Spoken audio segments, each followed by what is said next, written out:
Uru-chan, thank you so much for joining us here at Temple of Geek. We're so excited to discuss San Diego Comic-Con and your webtoon unORDINARY with you. To kick things off, you were on a panel at San Diego Comic-Con called Digital Comics and the Fandom Multiverse, 10 years of Webtoon US celebrating that amazing milestone. How did it go? How was your con? I mean, the con was great. I didn't really have much to do there, so the panel was really all that I had to do.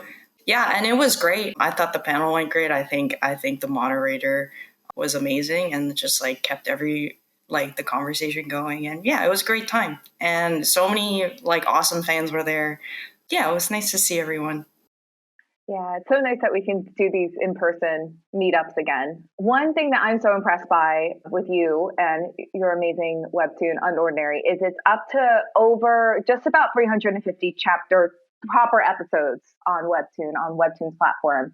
How does it make you feel to have a webtoon that's so beloved and so well received, to the fact that you can get to a big number like that people want to know about John's story through episode 350 or just about?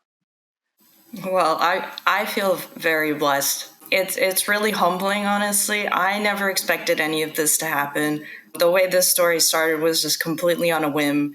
It was for a contest. So the fact that I've been able to keep going, and with all of these people just willing to, I continue reading and coming back every single week. It's just it's pretty unbelievable. And, drawing comics has always been a dream of mine. And the fact that, I have all this support, I don't know what I did to deserve it, but yeah, I'm just glad that I can live my dream and that so many people are still here after 8 years.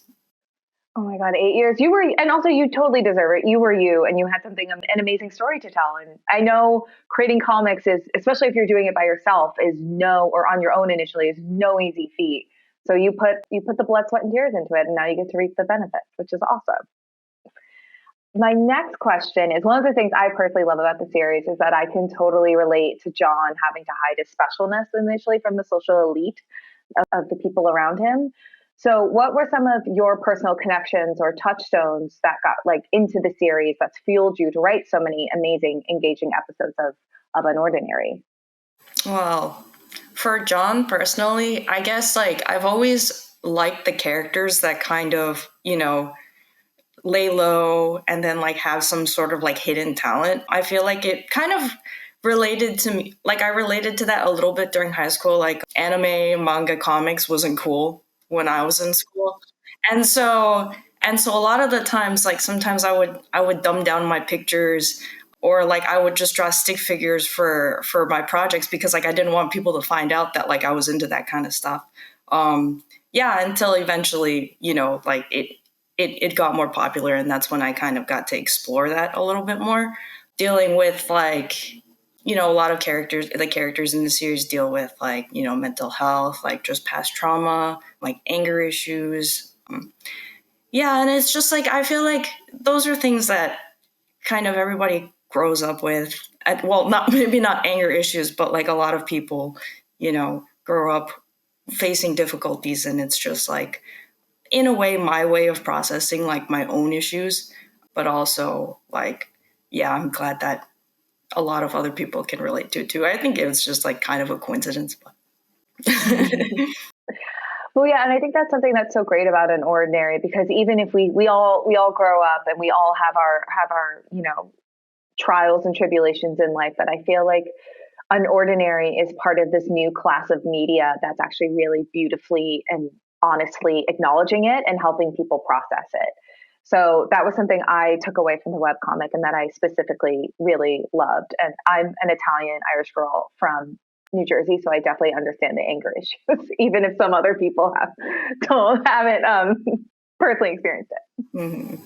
Yeah, growing up, I had pretty strict parents, so that's kind of where Sarah's sort of side of the story came, where she grew up kind of having to be perfect and stuff like that. So all different, just different things from my past, and then sometimes my friends' past and stuff. Everybody has their own story, so it's kind of drawing inspiration from all those things. That's amazing. And then but again, It's not just drawing inspiration; it's making it all make sense narratively and look good on the page, which I can't draw. Me drawing a stick figure would not be me dumbing things down. It would be the height of my artistic expression. That's not true. It's very true. God gave me other talents. That's not one of them.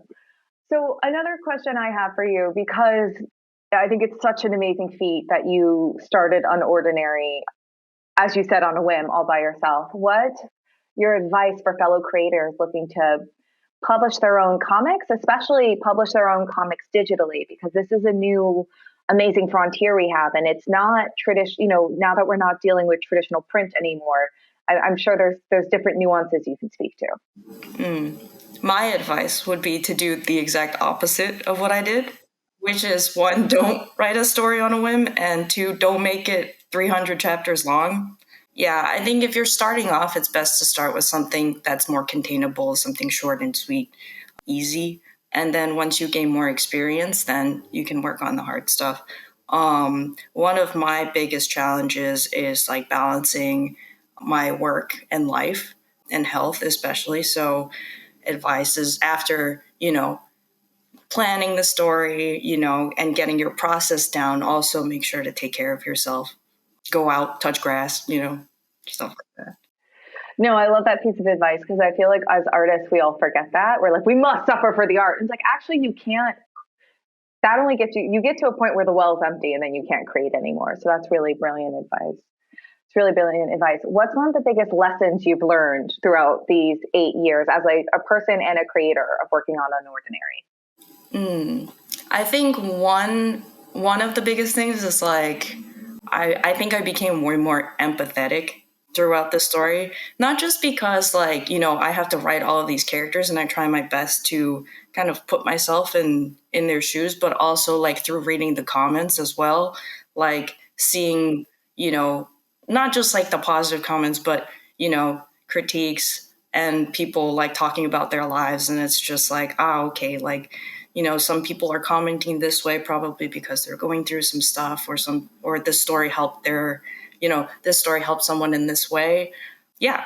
So that's probably one of the big things. And then the other thing is I am a lot more health conscious now. When I first started off, I think I was in my mid-20s. And so I was at the peak of my, my physical strength. But now I'm 8 years later, I'm okay, I'm starting to feel some of the pains and stuff, some of the aches. And so, yeah, so it's just a lot more working out, a lot more eating healthy, and just keeping a balanced schedule. Amazing. You're such a brave soul that you read the comments of your own work. Yeah. No, I'm sure you did, but that's amazing. I think it just speaks to your discipline and commitment as an artist, that you're because a lot of times people don't want to read the reviews. They don't want to hear the feedback. And the fact that you were able to take that and grow from it is very impressive to me. I think it's really important to keep an open mind when it comes to receiving feedback, and then just kind of putting a wall between you and the feedback that you receive, and being able to realize what's constructive, what's helpful, and what isn't. And it's part of the job, if you don't know where the audience is, then it's difficult to write a story that resonates with them. So it's important. Brilliantly said. What is next for you and unORDINARY? I know we just had the season finale recently, but I'm excited to hear what's coming up on the horizon. Ooh, I know we're working on some merch right now, and also Volume 3 is going to be coming out next year in April. Yeah, and I mean Season 3 is going to be the final season, and so I'm really excited to be working on that and writing that, and just right now I'm on a break, and so I'm able to kind of use 100% of my brain power to focus on that. Yeah, so really looking forward to, it's gonna be probably 100+ chapters, just the rest of the season, so it's still gonna take a long time, but looking forward to it.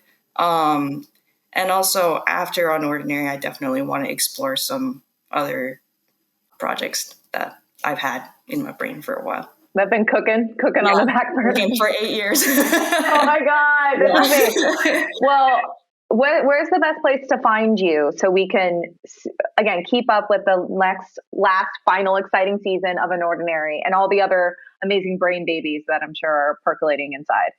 Yeah, so Webtoon for sure. So if you just go on Webtoon and search up unORDINARY, that'll be my comic.